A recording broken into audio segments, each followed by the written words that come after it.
اور فرمایا باقی رہنے والے تو نیک عمل ہیں. جو چیزیں باقی رہیں گی، جن کا اجر ملے گا، جو قیامت میں سامنے آئیں گی، وہ صالحات ہیں. والباقیات الصالحات خیر عند ربک. اور فرمایا باقی رہنے والی جو اچھی باتیں ہیں، جو اچھا عمل ہے، اس کا ثواب تمہارے رب کے پاس ہے. اور صرف ثواب نہیں، ثوابا و خیر عملا، اور وہ بڑی ہی بہتر چیز ہے جو اللہ کی بارگاہ میں، وہ بہترین تحائف ہے تمہارے لیے جو قیامت میں ملے گی. حضور نے اپنے غلاموں کو یہ سبق دیا ہے کہ تم تھوڑی دیر کے لیے دنیا میں آئے ہو، اور اپنے لیے بھی سرور کائنات علیہ السلام نے یہی پسند فرمایا. فرمایا میں کوئی تمہاری دنیا سے نفع اٹھانے نہیں آیا، تھوڑی دیر وقت گزارنے، ڈیوٹی کرنے آیا ہوں، پھر اللہ کے حضور چلے جانا. اور امت کو بھی یہ سبق دیا کہ مسافروں کی طرح، راہگیروں کی طرح تم نے وقت گزارنا ہے. تم نے اس طرح کا ماحول نہیں بنانا کہ تم سمجھو کہ صرف ایک ہی جہان ہے، اس کے بعد معاذ اللہ کوئی زندگی ہی نہیں ہے. ایک زندگی اس کے بعد ہے، مرنے کے بعد جو اللہ تعالیٰ جنت میں بندے کو انعامات عطا کرے گا، اس کے لیے جد و جہد کرنی. حضرت مولا علی شیر خدا رضی اللہ تعالیٰ عنہ روایت فرماتے دو قسم کے بیٹے ہوتے ہیں. ایک دنیا کا بیٹا ہوتا ہے، ایک آخرت کا بیٹا ہوتا ہے. فرمایا دنیا کے بیٹے نہ بننا، آخرت کے بیٹے بننا. اور نبی کریم علیہ السلام نے فرمایا وہ لعنتی ہے جو درہم و دینار کا بندہ بن گیا. بندہ تو اللہ کا بننا چاہیے تھا، لیکن اس نے لعنت کٹھی کی ہے، یا درہم کا بندہ بن گیا یا دیناروں کا بندہ بن گیا، یعنی مال دولت سونا چاندی اس کا بندہ بن گیا، حالانکہ اسے اللہ کا بندہ بننا چاہیے. اتنا اپنے آپ کو لالچی کر لینا، اتنا حریص کر لینا کہ مطلب سارا کچھ ہی دولت بن گئی. ہر چیز کو دولت کے نقطہ نظر سے دیکھنا شروع کر دیا. اس قدر زیادہ لوگ الجھ گئے کہ قرآن مجید نے کہا الہاکم التکاثر حتی زرتم المقابر. فرمایا تمہیں غافل کر دیا ہے مال کے لالچ نے، یہاں تک کہ تم نے قبروں کے منہ دیکھ لیے.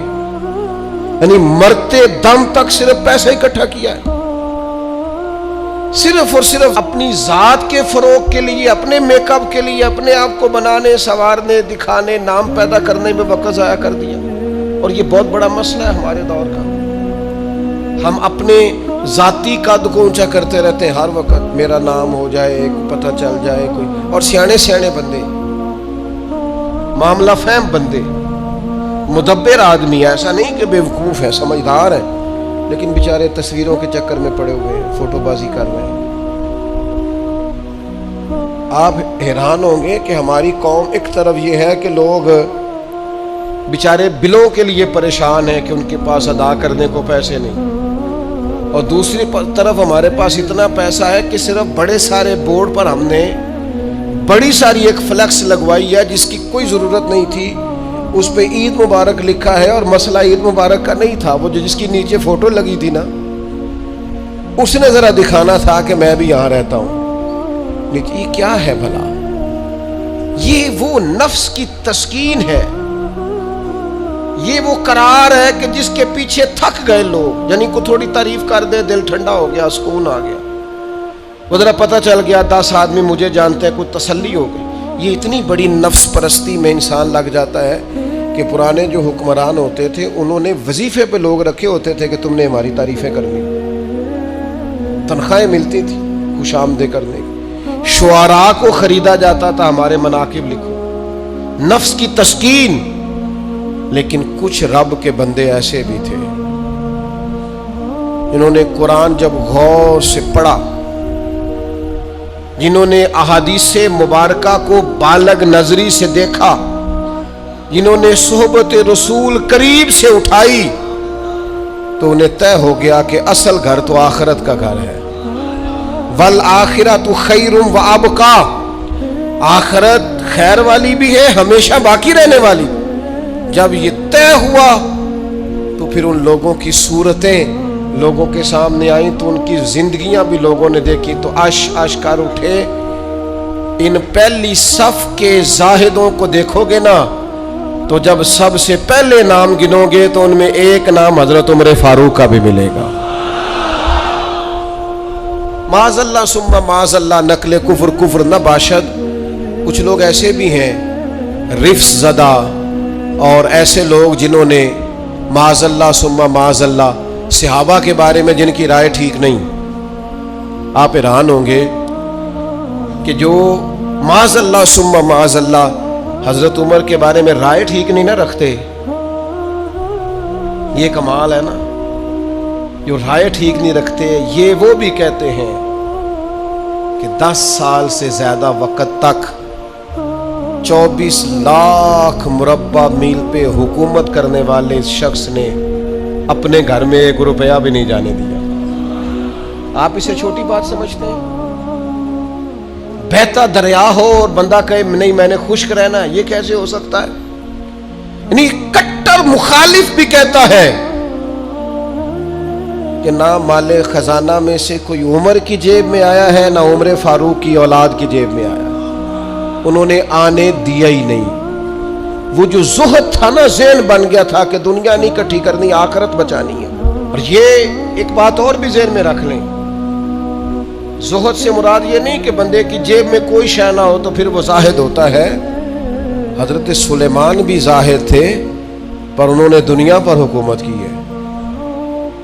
زاہد تھے جناب یوسف علیہ السلام بھی پر حکمران بھی تھے۔ کوئی نہیں ملے گا اتنا بڑا زاہد جتنے بڑے زاہد اور پرہیزگار حضرت عثمان غنی تھے، پر گھر میں لاکھوں کروڑوں پڑے رہتے تھے۔ پیسہ ہونا اور بات ہے لیکن دل پیسے سے لگا ہونا یہ اور بات ہے۔ حضرت عمر رضی اللہ تعالیٰ عنہ کی زندگی ساری پڑھ لو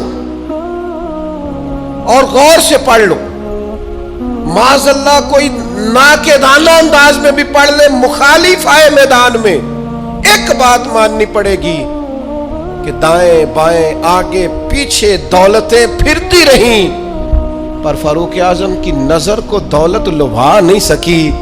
ان کا دھیان سیدھا یا بیت اللہ شریف کی طرف رہا ہے یا گنبد خضرا والے محبوب کی طرف رہا ہے، لبھایا نہیں کسی چیز نے، نہ کوئی چیز قریب آ ہی نہیں سکی۔ حضرت سعد بن ابی وقاص رضی اللہ تعالیٰ عنہ کا ایک قول ہے اور درجنوں بیسیوں سینکڑوں باتوں اور کتابوں کا نچوڑ ہے۔ حضرت سعد بن ابی وقاص رضی اللہ تعالیٰ عنہ بیان کرتے ہیں، مصنف ابن ابی شیبہ میں موجود ہے۔ حضرت سعد بن ابی وقاص کہتے ہیں مجھے اللہ کی قسم عمر کوئی ہم سے مقدم آدمی نہیں تھے لیکن درجہ بہت زیادہ لے گئے۔ کوئی پہلے نہیں آئے، ان سے پہلے بھی لوگ آئے، کوئی زیادہ آگے بڑھ کے زیادہ کام نہیں کیا۔ یہ صحیح سند سے مصنف ابن ابی شیبہ میں موجود ہے۔ حضرت سعد بن ابی وقاص کہتے ہیں اللہ کی قسم ایک بات تھی جس کی وجہ سے عمر صاحب سے آگے نکل گئے۔ حضور وہ کیا؟ فرمانے لگے عمر نے دنیا داری سے دل نہیں لگایا، مال سے، لالچ سے، حرص سے، ہوس سے دور رہے عمر۔ ان کی دنیا سے بے رغبتی ان کو آگے لے گئی۔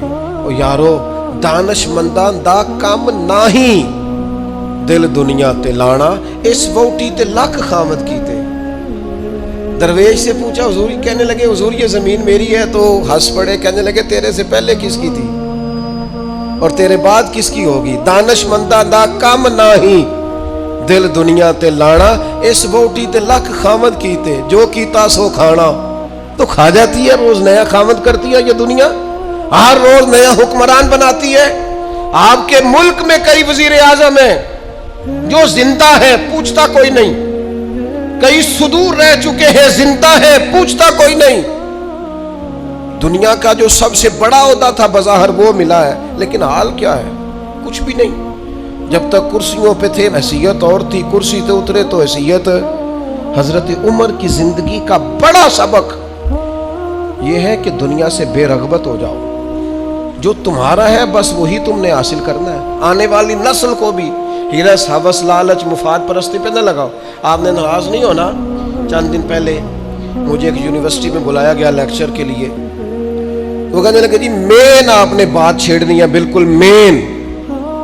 آخر کیا وجہ ہے کہ پڑھے لکھے سمجھدار اتنی بڑی ڈگریاں اور پھر لوگ غلط طرف نکل جاتے ہیں؟ تو میں نے کہا مجھے زیادہ تو نہیں پتا، لیکن ہم جب پڑھتے تھے نا تو جس بچے سے پوچھتے تھے نا، زیادہ بچے یہی کہتے تھے بڑے ہو کے کیا بنو گے؟ کہتے میں نے ڈاکٹر بننا ہے اور مخلوق کی خدمت کرنی ہے. زیادہ تر یہی کہتے. وہ بڑے ہو کے ڈاکٹر تو بن گئے پر اگلا لفظ بھول گئے. ڈاکٹر بن گئے وہ، لیکن مخلوق کی خدمت کرنی ہے یہ وہ. پھر انہوں نے چونکیاں رکھی ہیں 2-3، ایک پہ فیس جمع کرا لو، ایک آگے آ جاؤ، یہ اتنے پیسے مشورے کے ہیں، یہ پھر دوائی بھی وہاں سے لینا جہاں سے میں نے کہی ہے، ٹیسٹ بھی اس لیبارٹری سے کرانا جو سب کی بات نہیں کرتا، لیکن جو ہے وہ بہرحال ہے. خدا را کہیں تو دنیا داری چھوڑ دو، کسی مقام پر تو اس کو چھوڑ دو. وہ یار میں تو اس دن بڑا ہی تڑپا تھا جس دن ایک بوڑھے نے مجھے آ کے کہا تھا پیر صاحب میں تہاڈی ماں باپ دی شان تے تقریر سنی ہے، کیا بات ہے. لیکن آپ کو پتہ ہے آج کل بچوں سے بھی عزت کرانے کے لیے باپ کا مالدار ہونا ضروری ہے. ابا غریب ہو تو وہ بچوں کے لیے زیادہ قابل احترام. اس نے کہا یہ بھی ذہن میں رکھیں آپ. تو میں تو ٹوٹ گیا سارا اور بکھر گیا اس بزرگ کی بات سن کے. اس نے کہا وہ غیروں سے مشورے لیتے ہیں صرف اس لیے کہ ان لوگوں کی جیبوں میں پیسے ہیں، اور میں نے بھی زمانوں کو سبق پڑھایا ہے، لیکن چونکہ جیب خالی ہے تو لہٰذا میں زیادہ سمجھدار اور سیاںا بندہ نہیں رہا. پیسے تو نہیں. جب تک زہد نہیں پیدا ہوتا تلنے لگ گئی ہیں چیزیں، گھٹن محسوس ہوتی ہے، گھٹن. حضرت عمر کی زندگی کا زہد اصل تھا. میں آپ سے عرض کروں 2 قسم کا مسئلہ ہے ہمارے ملک میں. کچھ کو اس لیے نیند نہیں آتی کہ لائٹ گئی ہے تو پنکھا بند ہے، لیکن کچھ کا پنکھا چلتا ہے انہیں نیند نہیں آتی کیونکہ اے سی بند ہے. پکی بات بتا رہا ہوں، بالکل پکی. نہیں نیند آتی انہیں جب تک اے سی نہ چلے. عادت ہو گئی، پیدا ہی اے سی میں ہو گئے، دل لگا لیا دنیا سے، مزاج نہیں. بھائی جب تک آپ کی طبیعت میں زہد پیدا نہیں ہوتا. اچھا یہ جو غریبی امیری ہوتی ہے نا، یہ بھی احساس سے وابستہ ہوتی ہے. آپ کا ذہن بن جائے نا کہ کوئی یار کی سوچے گا تو پھر آپ گئے کام سے. اور اگر سادے کپڑوں میں آپ خوش ہیں نا تو انشاءاللہ کوئی کچھ بھی نہیں سوچے گا. اگر آپ غیر مطمئن ہیں تو پھر سارے ہی سوچیں گے کہ پتہ نہیں یار دیکھو کس طرح کپڑے پہنے. اور اگر آپ مطمئن ہیں تو انشاءاللہ تعالیٰ کسی بندے کو بھی کوئی پریشانی، کوئی ٹینشن نہیں ہوگی، کچھ بھی نہیں ہوگا. آپ کو ہے جتنا بھی اندر معاملہ، آپ سادہ زندگی میں خوش ہیں تو ساری دنیا ہی ٹھیک ہے. لیکن اگر آپ ہی بڑے پریشان ہیں کہ یار دیکھو میں مطلب کس طرح کا میں نے لباس پہنا ہے، تو پھر حالات خراب ہیں. معروف تابعی ہیں حضرت عبید بن عمیر رضی اللہ تعالیٰ عنہ، وہ فرماتے میں نے حضرت عمر کو نا جمرات کی رمی کرتے دیکھا. ہم اپنے لفظوں میں کہتے ہیں شیطانوں کو کنکر مارنا حج کے موقع پر. کہتے میں نے جمرات کی رمی کرتے دیکھا حضرت عمر کو 11-12 ذی الحج کو. وہ کنکر مار رہے تھے تو میں ان کے پیچھے تھا، تو صرف پشت پر نا 12 پیوند لگے ہوئے تھے. صرف کمر میں نے دیکھی چونکہ صرف پشت میری جان 12 پیوند لگے تھے. لیکن فرماتے ہیں جب انہوں نے رخ میری طرف کیا تو جلال وہی تھا جو حضرت عمر کا ہونا چاہیے. میں بڑی دفعہ کہتا ہوں، مجھے پھر کہہ لینے دو، یار روب کپڑوں کا نہیں ہوتا، کردار کا ہوتا ہے. آپ کپڑوں سے روب ڈالنا چاہتے ہیں، بڑے بڑے موبائل ہاتھوں میں پکڑ کے روب ڈالنا چاہتے ہیں، بڑی گاڑیوں سے اتر کے روب ڈالنا چلتے ہیں، کوئی نہیں ڈلتا. اب تو بھائی دنیا ایک سے ایک بڑھ کر ہے. روب آپ کے کردار و عمل کا ہوگا، روب ہوگا آپ کی شخصیت کے وقار کا، آپ کی وفاداری کا روب ہوگا. حضرت عمر رضی اللہ تعالیٰ عنہ کی زندگی میں جو زہد تھا.